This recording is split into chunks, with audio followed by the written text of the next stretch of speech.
এখানে আমাদের হাজার হাজার জমি নষ্ট হয়ে গেছে। ফারাক্কা আমাদের পানি ছেড়ে দেওয়ার কারণে আমাদের এই ফসলি জমিগুলো সবগুলাই নষ্ট হয়ে গেছে। আমাদের এলাকায় তো সবই ডুবে গেছে। বর্তমানে আমরা প্রায় 20 থেকে 22 দিন থেকে পানিবন্দী হয়ে আছি।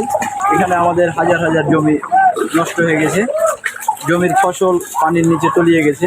বর্তমানে এই যে ধানগুলা আমাদের যে ডুবে গেছে, সেই ধানগুলা আর হয়তো 1 মাস পরে আমরা ঘরে উঠাতে পারতাম। কিন্তু বর্তমানে এই আবহাওয়ার কারণে, উজানি ঢলের কারণে, ফারাক্কা আমাদের পানি ছেড়ে দেওয়ার কারণে আমাদের এই ফসলি জমিগুলো সবগুলাই নষ্ট হয়ে গেছে। বর্তমানে আমাদের এই যে শেষ কোটা ধানগুলা এখন আমাদের এলাকায় তো সবই ডুবে গেছে। গরু ছাগল যেগুলো আছে আপনার আমাদের এলাকায় তো জায়গা নেই, বেড়িবাঁধের ও পাশে গরুগুলা রেখে আসা হয়েছে। ওই গরুগুলোর খাবার ছাড়া এই বর্তমানে কোনো কাজে আসছে না।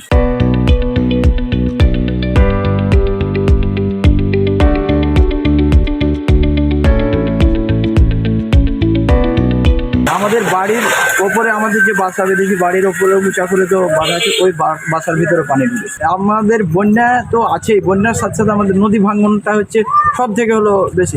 নদী ভাঙনে হয়তো আমাদের ফসল নষ্ট হয়ে পরের বার অন্য ফসল করতে পারে, কিন্তু নদী ভেঙে গেলে তো আর ওকে ফিরিয়ে আনা যায় না। ওখানেই মানুষ সব থেকে আমরা বিপদে আছি। আমাদের প্রধান কাজ নদীটা যদি স্থায়ীভাবে কোনো বাদ দেওয়া হতো, তাহলে আমাদের এলাকার মানুষ কিছুটা হলেও আমরা উপকৃত হতাম। আমাদের এলাকা আপনার কয়েকটা ইউনিয়ন মিলে আমাদের এই আপনার সমস্যা, যেমন আপনার 8 নম্বর বাঁধের দিকে ওদিক বেঁধে দেওয়া হয়েছে, ওদিককে সমস্যা হয় না।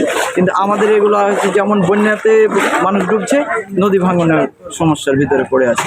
এই কারণে আমাদের অতি জরুরি, আমরা সরকারের কাছে আকুল আবেদন, আমাদের যেন স্থায়ীভাবে নদী ভাঙনের বিষয়টা দেখে আর এই স্থায়ী একটা বাঁধের দরকার।